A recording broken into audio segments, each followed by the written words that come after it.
Empower who? Empower me! Co-host, Helen from America Group. Joseph, can you introduce yourself? Tell us a little bit about who you are in Yes. 2 minutes or 2 minutes or less. That Yeah. much, man. See what It's you really got. putting the pressure on me. I won't take up 2 minutes. Hi, I'm Joseph Stone. I grew up in the foster care system pretty much from cradle until I left at 24 IOP. So I am intimately familiar with the goings on of the foster care system and have plenty of stories to tell. And I have the honor of serving at AmeriGroup, Georgia Families 360, as a community outreach specialist, utilizing that lived experience growing up in the foster care system to advocate on behalf of and help out foster youth. The end. Awesome. So Joseph will be helping me make sure I'm not missing over any questions or anything like that. If you in the audience have questions, please feel free to type them in the chat, or better yet, type them in the Q&A that Zoom provides for us, and I'll be able to look at them and get to those questions. For those of you who are viewing on our Facebook page, I'll be looking at that as well. So, let's go ahead and get started with this conversation. So, Mr. Jamal, the man of the hour, whatever. Who are you?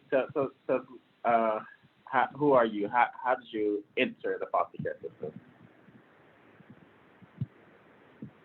And you're talking on mute. Yeah, you're muted. There you go. Okay. Can you guys hear me now? Yeah. Okay. Hello. My name is Jamal Kelly. That sounded so mechanic-like. My name is Jamal Deshaun Kelly. I grew up born and raised in Savannah, Georgia. The fifth kid of 7. Single mother home. A lot of abuse from outside forces, never from my mom. Coming into care, it was more so concern of my mom, the different placements that we stayed. We never had a singular placement, and that was the main reason they took us into care. From my understanding, I was taken into care on January 23rd, 2003 at 10 a.m. in the morning at Savannah Juvenile Detention Center, where it's right next to it or something like that. And I remember that day like it was yesterday. It was a nightmare. It was the first time that I openly cursed out an adult in front of my mom.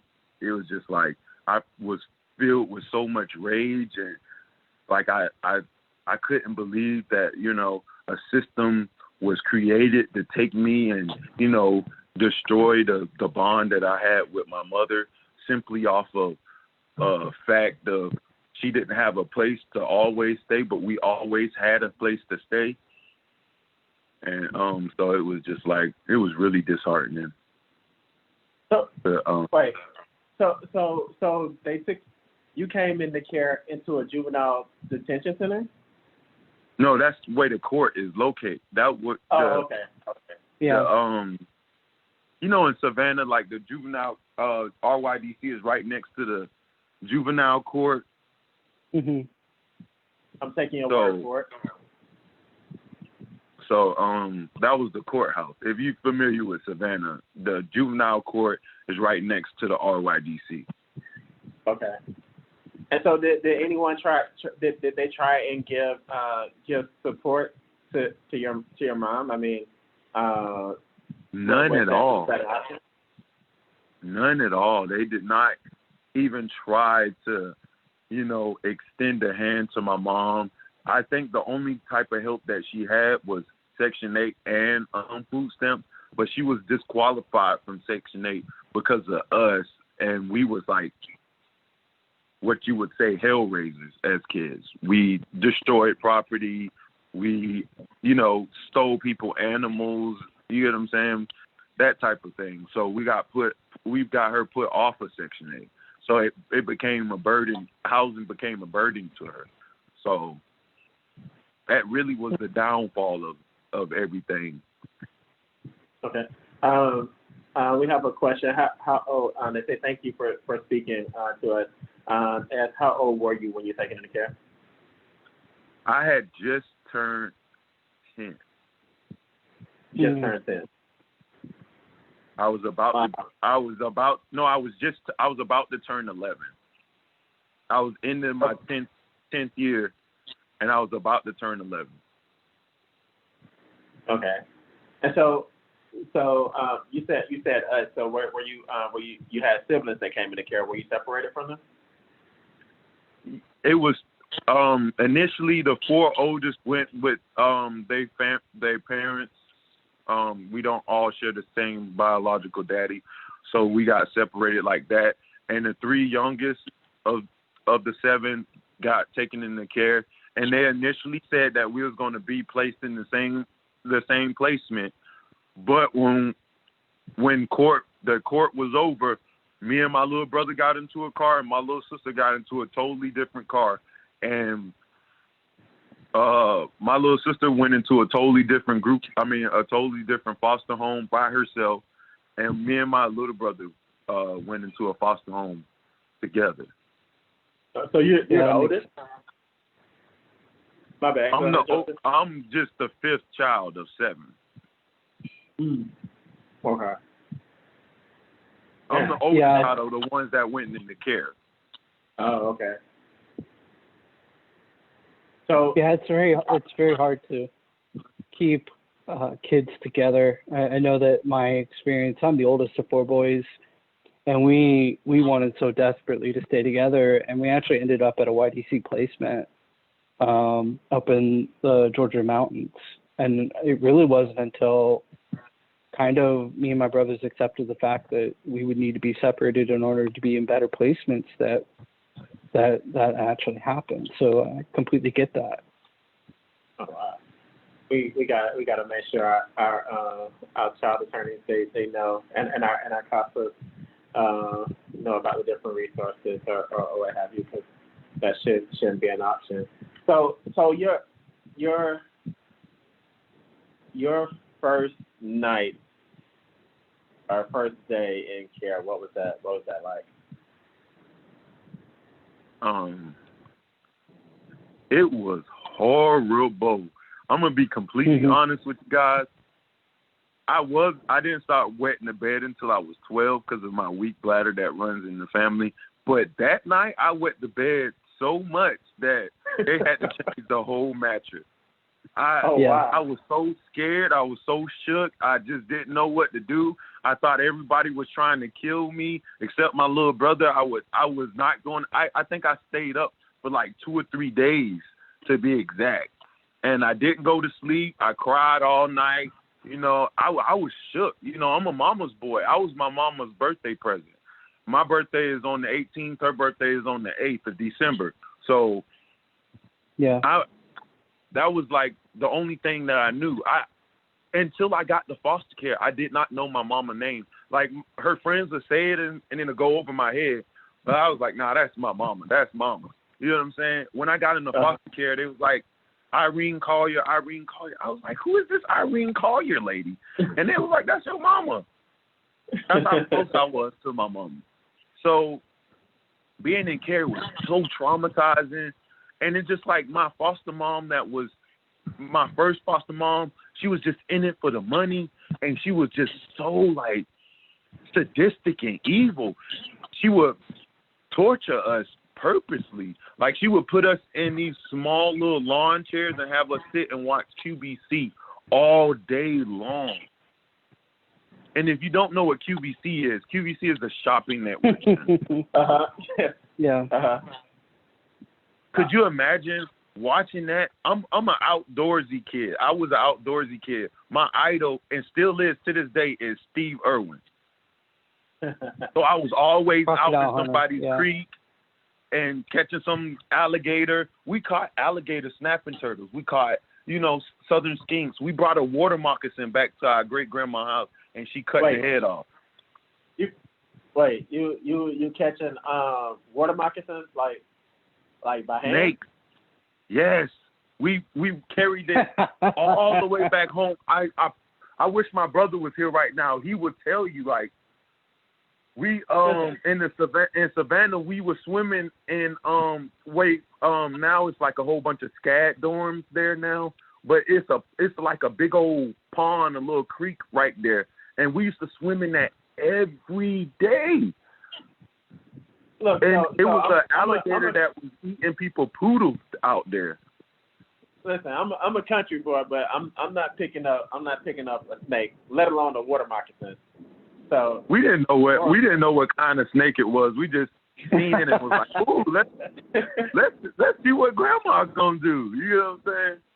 And it almost killed her. So y'all had a relationship with your grandma. They didn't try and do. Did they reach out to family to try and to see if they would be able to help and take y'all in? The situation with that was my great grandma was 89 years old. And she was getting older. She had just stopped driving.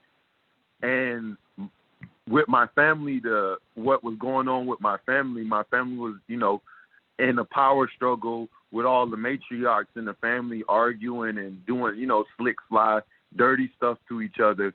And instead of taking my great grandma and leaving her family house, her kids sold the family house and put her in a nursing home.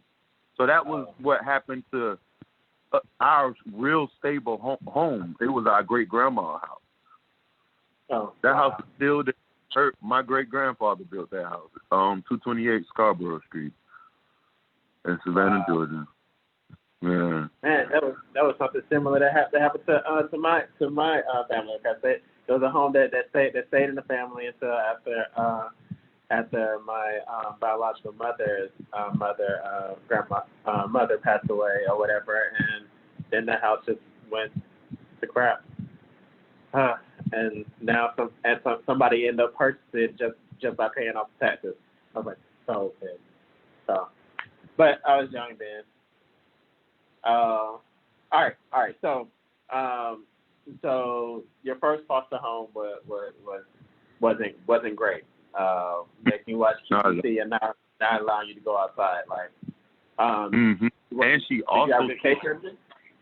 Go ahead. No, I did not have a good caseworker. Actually, my caseworker had got fired because of our first two allowances and our clothing allowances and our first two Christmas allowances. She was giving those funds to her own children. What? No way. Yeah. Oh wow. Yeah. She found a way. How? Like, no. She found a way. We did not. And how we found out is because of my casa worker. That lady is a miracle worker. Roseanne Hooper. Shout out to her. Shout out to her. That is the superstar. Roseanne Hooper was like, oh my God, like, she was just really goofy. She was like, oh my gosh, Jamal, like, isn't that the same sweater I seen you in like 2 years ago? Like, what's going on? And I was like, yes, this is actually the same sweater. She was like, and she started laughing and was like, that can't be. You know what I'm saying? And I was like, how? What? Foster care don't give us nothing. And she was like, oh, yes, they do. And I swear to you, we had a different caseworker the next week. Like, it was just, and they did a whole open investigation and everything. Like, this lady was really like, she's a superstar. She got us out of the first foster home and everything. Shout out to Kaza for real. Those are real Roseanne Cooper? team players. Roseanne Cooper wasn't her name? Roseanne Hooper. Hooper. All right, thank you, Roseanne Hooper. Yeah. For a huge help to Jamal and his brothers. Wow. So you was getting ready to say something before I took you down that path. What were you getting ready to say? About the foster mom to stick the older kids on me. They stick the older kids on you? So, yeah, you used to tell them to and that's honestly how I'm so tough to this day. I used to beat up 14 and 15-year-olds, and I was only 10. So it was pretty much like Gladiator, because I've heard. Are you not entertained? Yeah, I've heard of where they say if you don't act right, I'm gonna just let the older kids get you or something like that. So was it yes, that's exactly one of the things she used to. That's how she used to formulate some of her threats. Don't make me call Malik in here, or don't make me call Ivory. Sorry for dropping their names, but that's just how honest I am. Uh-huh. And she would call them in there, and they would get scrubbed by me, and that used to flabbergast. But it used to throw them off the wall. Like, how is this 10-year-old kid beating y'all up? They used to get on punishment for losing to me. That's probably because you're out there wrestling alligators and stuff. But like, so I don't know. So yeah. So for I would have to say I had to ask for those costers or for those case managers or whoever that is on, what's the best way to ask a kid, because that's essentially bullying and threatening a little kid. How can somebody spot that? Like that's going on. What's a good question for them to be able to ask somebody that was in your situation? Like, what would you ask? What would you ask you? Honestly, it's a very hard question to ask anyone, and it's even harder to ask a black young boy, simply because there's a stigma in the black community that if a boy is getting bullied, he's supposed to handle himself. So that being said, most boys won't show it or will hide it simply because they fear to have weakness. So the best way to approach it is to counteract it is to be that child. Let them know that if all else fails, and if nobody else, if the cops and stuff would not come, you will be there. Yeah. And so I don't know. I think that kind of disturbs me. Like I'm all about making sure that kids know how to defend themselves and stuff like that. But I don't feel that anybody should feel uncomfortable or unsafe in a home where they're supposed to go to sleep at night. So I do agree with that point where, like, if you're a male, and then if you're a black male, that there's that kind of ego that's supposed to be living within you or what have you. And I think that for some of the adult supporters, one of the things that you should probably look at is the kid always fighting? Why is this kid always fighting? Even though they may not tell you, they may be in fight or flight mode at that moment or what have you. So you have to, no, your kid may not be bad. Your kid may just be defending himself all the time or whatever. So always good to maintain contact with that child's immediate family, because what the mom and dad don't know, their cousins or their uncles or their, you get what I'm saying, their nephews, they will know. And if they're not comfortable with telling you, they will tell them. So while you were there, did you have contact with your other sibling? I think you said your sister went to another placement, correct? I barely had contact with my mom, and I had no contact with my little sister. I didn't have contact with my little sister until Roseanne Hooper hit the scene. And that was like 8 months into me being in foster care already. And how was that feeling? Like going from seeing her every day? You know, every day watching. My sister was 2 when she was taken in care. Could you imagine being there from her first moment out of the hospital, holding her, dropping her, teaching her how to curse, that type of stuff. That's not that's not good. But as a 10-year-old kid, teaching the 2-year-old how to curse like a sailor is hilarious.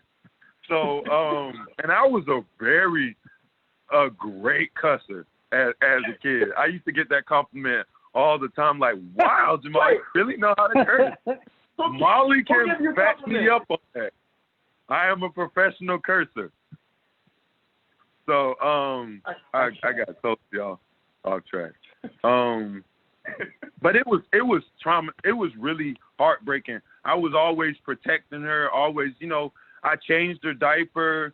I, used to clean her face, cook her noodles and peanut butter and jelly sandwiches, to worrying about her every night, worrying that, is my little sister okay? Who's going to cook her peanut butter and jelly sandwiches? You get what I'm saying? So that type of stuff. It's really like, I didn't even expect it to hit me how it just hit me. But yeah, it just was really traumatizing. Mhm. Really, really traumatizing.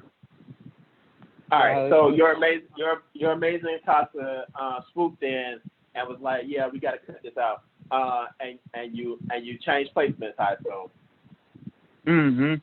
But it was like I went to a respite house because on the last day that I was at my the last like month or two while I was at my the foster home, the foster mom made it her absolute duty to make my life a living hell there. She invited my mom over to the house and buttered us all up to make us think that everything was gonna be cool and stuff. She invited my mom over. My mom was the manager at McDonald's. My mom had bought everybody Happy Meals and extra fries, whatever they wanted. My mom brought it, and everybody had a good time. That was my first time bonding with the foster kids that was in the house. My mom had brought everybody in the house together with a meal from her job, and that's why I learned that I got my social butterfly abilities from her. She brought everybody in that house together with just a meal. And when she had left, the next day, the group, the foster mom had opened her mouth and said, "I can't believe your stupid ass mom brought those roach burgers over here yesterday." And it drove me insane that a person that's supposed to be, mature and taking care of me while my mom was gone would stoop so low and would say something about somebody that couldn't defend himself and was honestly doing their best to, accommodate everybody. And yeah. it drew me crazy. I picked up her glass table and I threw it across the room. She used to always brag about how expensive it was and how handcrafted it was. So I took something of hers and just obliterated it. I threw it across the room. They made me out to be some, psychomaniac. So basically, I ran away. I ran from the south side of Savannah all the way to the west side of Savannah, close to Garden City. And one day, she sicked her boys on me, and they all chased me, like at least 2 or 3 miles. They chased me, and every time they would come close to me, I would beat them up, and it was just like so rewarding to me that I was, well adept with my hands. But could you imagine running like 2 or 3 miles away from somebody that you honestly felt disrespected you and downgraded you to the point that they came at the only piece of hope or happiness you had left in your heart, which was your mom, and would, tear her down. So I just couldn't be there. So I ran away and ran back home to my mom. My mom, when she seen me, she just broke down in tears, and she could not believe her eyes. She fainted a couple of times, and she cried and told me she had to let me go back. And I will never forget that night. I cried so much. I cried for like a week straight. Every time I thought about it, I cried. And So she let me get back on top. So she called the people and told them that I was over there, and she explained to me and told me that if I stayed there, she would go to jail and I would never see her again and stuff like that. Would I want that to happen, or would I just, spend a couple of years or maybe a couple of months in foster care and we'd be back together? So that's how I got back there. And the foster dad that was in my first foster placement, God bless his soul, he was the only peace I had in that foster home. The foster mom was evil. Her daughter was evil. All her foster kids was under her wing. They was her little thugs. They didn't really know what they was doing. They were just feeding off of her negative energy. So that was my whole issue with my first foster home. That really destroyed my mental and my therapeutic, mindset. And my trust issues went it skyrocketed just because of that. I could not trust adults after that point. So how did you get to becoming such a positive person today from there? I had some really great, mentors and my therapist, I had plenty of therapists before Molly Williams, but my first time encountering her, it was so hilarious. He had, I was catching his fit in the anger management facility called Coastal Harbor. I was, terrorizing because I was angry that I was there, all based off of, assumptions from my foster parents. And, I had gotten into a lot of fights at school, and I was being bullied.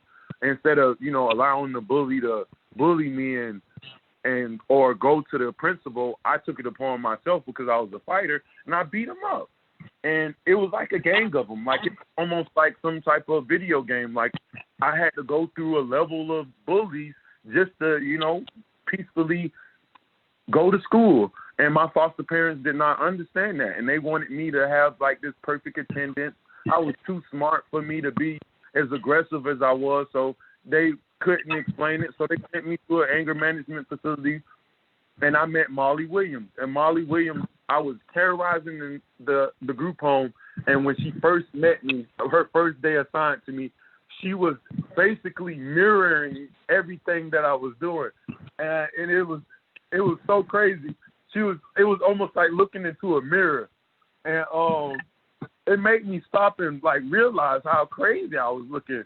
And she was like, that's exactly what you was just doing. Do you find that amusing? I find it amusing. It's hilarious. It should be like a dance or something. That's how she said, the energy she used to give me. She always had a joke to tell me, and I used to be real good at drawing. I always wanted to draw. That was my out. And she used to print off millions and millions of Sonic the Hedgehogs and Dragon Ball Z pictures for me to draw. And God bless her printer, because I know I took her printer up through there.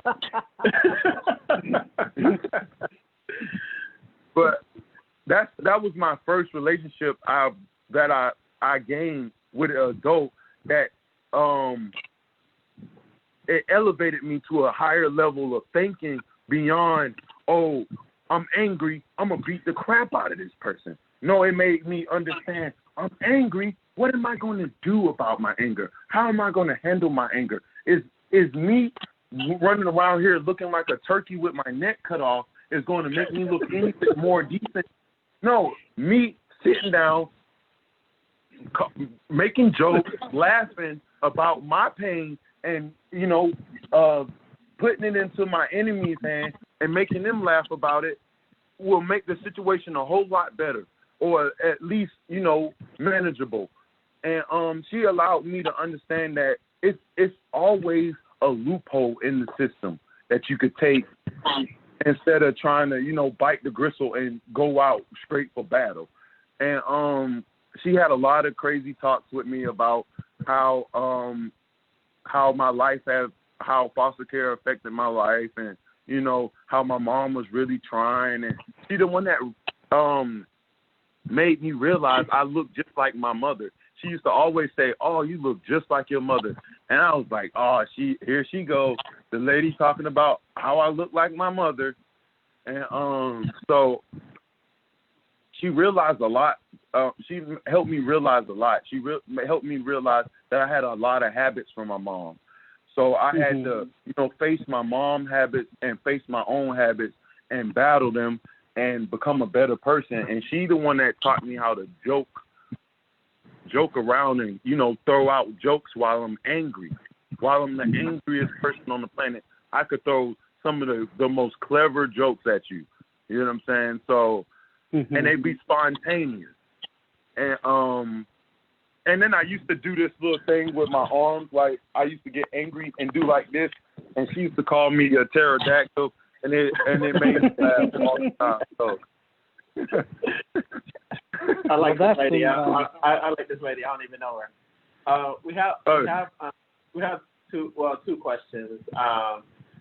So one was, what was your biggest fear in foster care? I'll ask that first, and I'll go to the next one. My biggest fear, the longer I stayed in foster care, my fear changed. My biggest fear was me being kidnapped and thrown away somewhere at first. But as I got older in care, my biggest fear became not killing somebody's kid. Because the amount of immaturity you could in the foster care system is uncanny. Uncanny. I've had kids spit in my face simply because they had blueberry oatmeal and I had strawberry oatmeal. So, what? Yes. I'm not going to say his name, but I remember this day like it was yesterday. He spit in my face because I had strawberry oatmeal and he had blueberry oatmeal. Wow. Of course, my handprint was permanently etched into his face, but that's the type of stuff that I had to deal with in foster care. So, all right, I'm gonna ask the next question in a little bit, but so before you went to Costa Harbor, was that the placement that you went to after that first foster home? The first place I went to was this.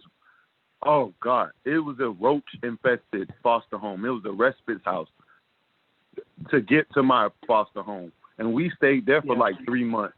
And like I would lay on her couch and be covered in roaches, and the roaches only came out when my caseworker left. So, all right. So I have two questions that I had to ask on our last podcast. Like, are both of those places still open? I think so. I think Coastal Harbor is because my cousin. No, not Coastal Harbor. I'm connected with my. Your foster placements. Oh, those people was old as dirt. So it'd be a blessing if they still alive. Okay. Oh, God. They was like in the 70s. So they were 70s years, like around 70. So at that time. All right, and so you went to the respite for 3 months, and they weren't up to standard apparently. But did they at least treat you better? I was free. I could do anything and everything I wanted. It was crazy. It was good that they came and got us out of that place because she was never home. She was only home when the caseworker was around. It was just me and there was another kid there and my little brother, and we basically raised ourselves. Somebody asked, did you have to go back to that same foster home? And I assume it was that first foster home that you went to that made you watch QVC. No, never. All right. But I did see them I did see them after I seen the husband after in like a foster care event with that DFAX was hosting, I seen a foster dad, and the foster mom had died when I had seen the foster dad. And everybody in the family looked so much happier. That was the crazy part about it. So it was just the foster mom that was just like this super evil lady. We have somebody that's wondering, how did this the respite home pass home inspection? Like I said, it's like every time the DFAX came around, the roaches scattered. But once they were left, on it. they had parties up in there. Like it was you couldn't put your plate down without them coming to your plate, like looking at you to your plate. Like, I'm not scared of humans. I'm not scared of humans. All right.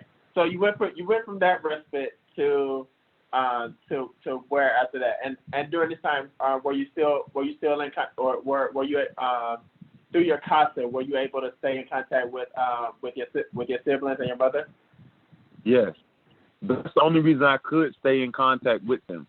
She was the main orchestrator. My caseworker was like, she had too many kids, and they had just recently just threw us our caseload in this other lady office because of what had happened with our first caseworker. So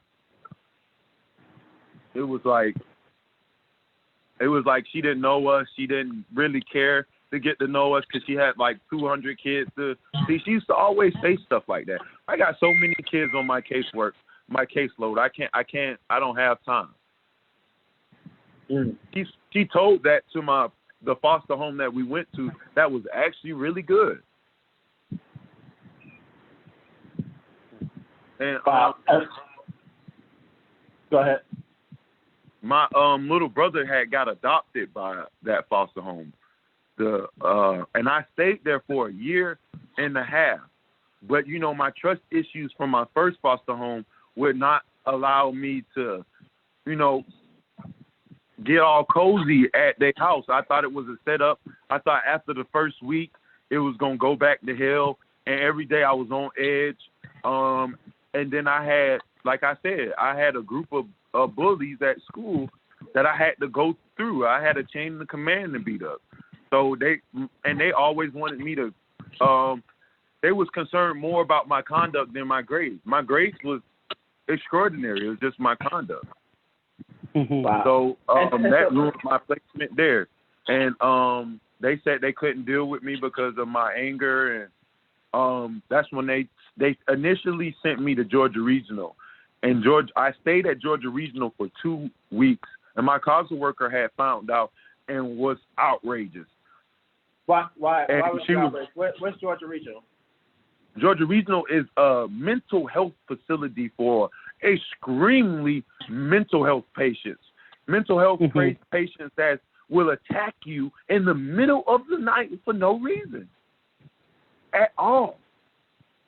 I had to experience that, like, my whole first week. I had to experience waking up to this 250-pound kid attacking me simply because he didn't even know why. But I had them hands, so you wasn't just gonna hit me without me hitting you back. So that usually ended in some other kids like, oh, this kid really can fight. Oh. You know what I'm saying? So I usually get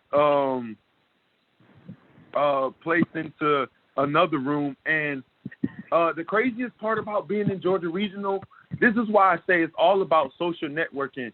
My grandma best friend worked there, and he looked out for me. And he the one that contacted my causal worker and called my causal worker because I talked to him. And he was like, you know what? You look just like this lady I know, my best friend named Ida. And I was like, my grandma named Ida. Her name Ida Biggins. And he could not believe it. He could not believe it. And he asked me, is there anything that I could do for him, that he could do for me? And I told him if he could call my causal worker for me, because I've been trying to call my causal worker for the longest, and they would not let me call her. And he called her, and she was there the next day. Wait a minute. So, all right. So it was just by happenstance that you knew somebody that was there, and so let me get this straight, and I see some other questions I want to get to. So had it not been for that person being there, that 2 weeks, it could have been like 3 months or a year. So it was 9 months. They put me on there for 9 months. Wow. I would have been there for 9 months, and I was How old you were taking then? Kid you not, I was taking Seroquel, Strattera, Abilify, Concerta, Risperdal, Adderall, all at the same time, just different times of the day. And they had me on Ritalin, and I refused to take Ritalin simply because I would do stuff like have a whole day outside in my head and actually think that I'm outside, but I'm just sitting there in the corner, just sitting there. Wow. So Yeah, so I don't know. Like that's why I say it's the dark side to foster care, and not everybody really experienced peaches and cream in foster care.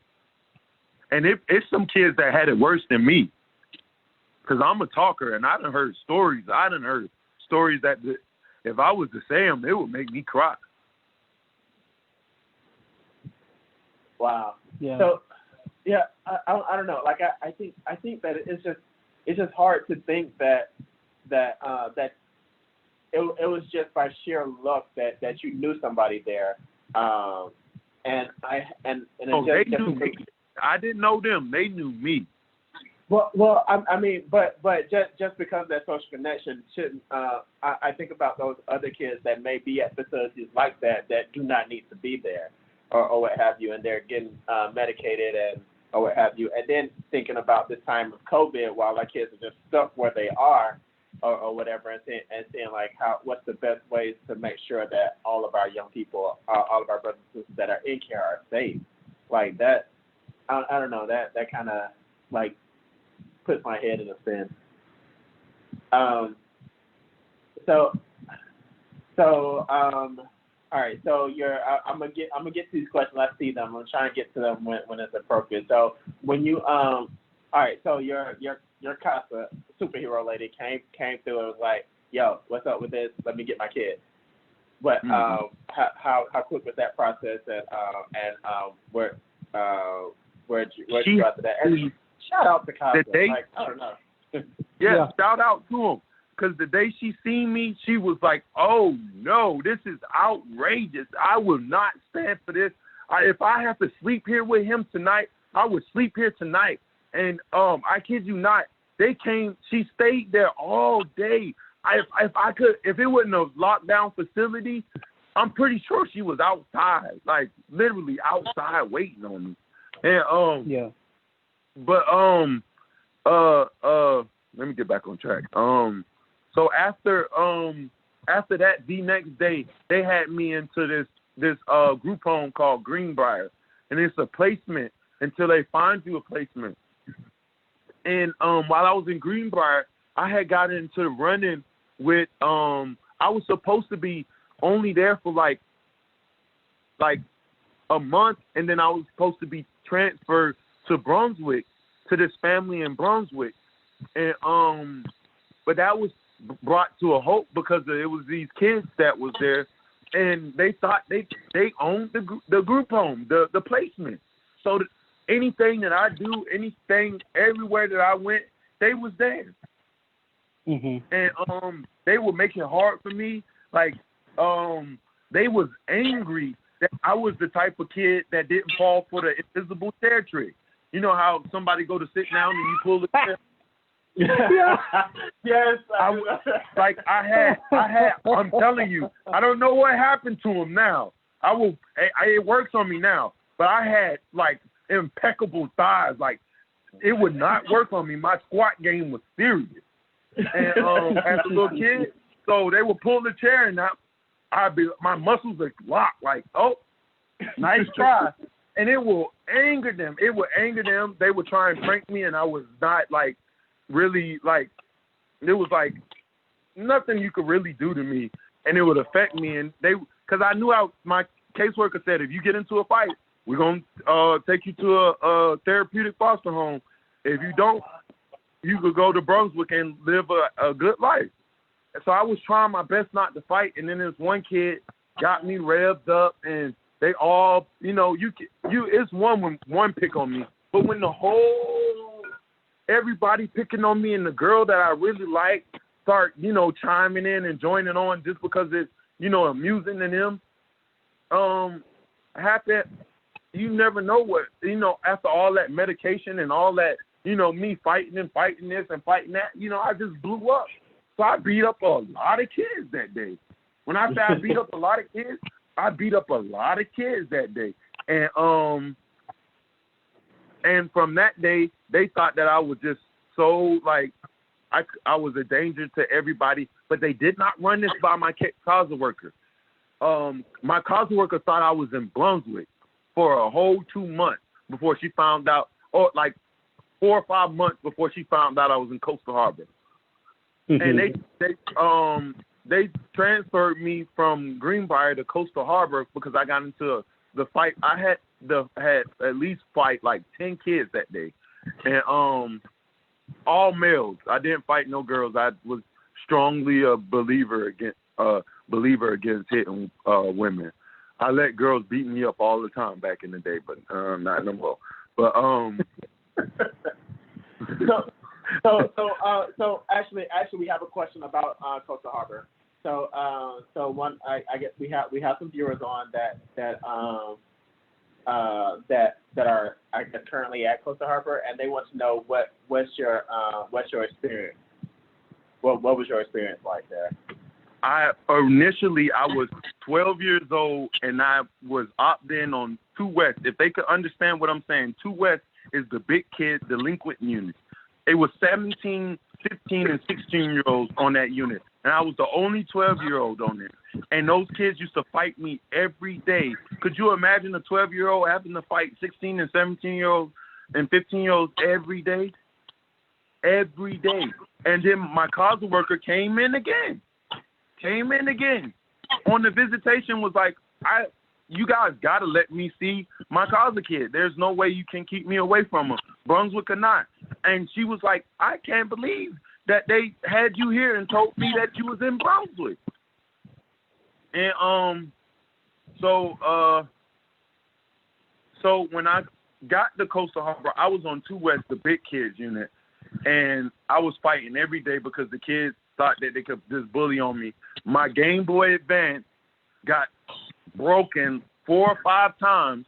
Like my causal worker and caseworker and my little brother had got me Game Boys like multiple times and got destroyed by some big kid simply because they wanted their ego stroked.